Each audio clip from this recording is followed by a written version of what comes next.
अस्सलाम वालेकुम, आप देख रहे हैं प्योर देसी पकवान और आज हम बना रहे हैं सुहांजना गोश्त। इसे मोरिंगा भी कहते हैं। आपको इसके फ़ायदे तो नहीं गिनवा सकती इतनी छोटी सी वीडियो में, लेकिन आपको ये पता होगा कि बहुत ज़्यादा मुफीद है।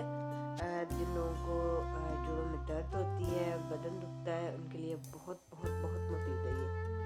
और इसके तो पत्ते भी बहुत ज़्यादा काम के हैं। तो आइए शुरू करते हैं। सबसे पहले सुहांजना के फूल ले लेने हैं आपने। उन फूलों के साथ जो डंडियाँ होती हैं वो नहीं होनी चाहिए। उनको बॉईल करके आप स्टोर कर सकते हैं तकरीबन 6 माह तक, फ्रीज उसे कर सकते हैं। और इसके साथ साथ आप 2 दफ़ा ने बॉईल कीजिएगा, ज़्यादा बेस्ट रह जाएगा। इसके बाद इसे गोश्त में ही पकाना है ना। हम 5 से 6 चम्मच खाने के चम्मच कुकिंग ऑयल को गर्म करेंगे। उसमें हम कटा हुआ चॉप किया हुआ लहसुन डालेंगे। उसके साथ ही हम बारीक कटा हुआ प्याज डालेंगे और इसके साथ गोश्त, तकरीबन मैंने 600 ग्राम गोश्त लिया है, वो हम इसमें चिकन डाल देंगे, शामिल कर देंगे। इसको फ्राई कर लेते हैं। जब तक ये वाइट हो जाएगा तब हम इसमें मसाले डाल देंगे।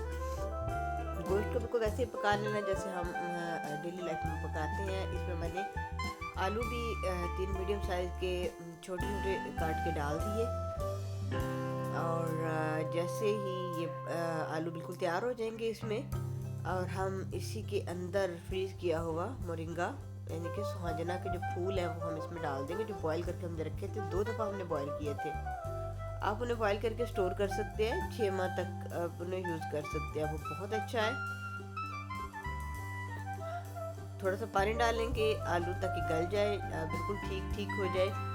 और इसको दम पे भी रखेंगे। ये देखिए, मैंने इसकी इस तरह से पेड़े बना के रख लिए थे। अब ये फ्रीज हो चुके हैं।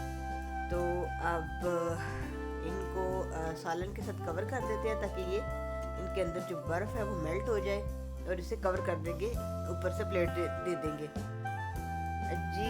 तो ये जैसे मेल्ट हो चुका था, फूल मेल्ट हो चुके थे, तो उनको मैंने भून लिया, इनकी भुनाई कर लिया।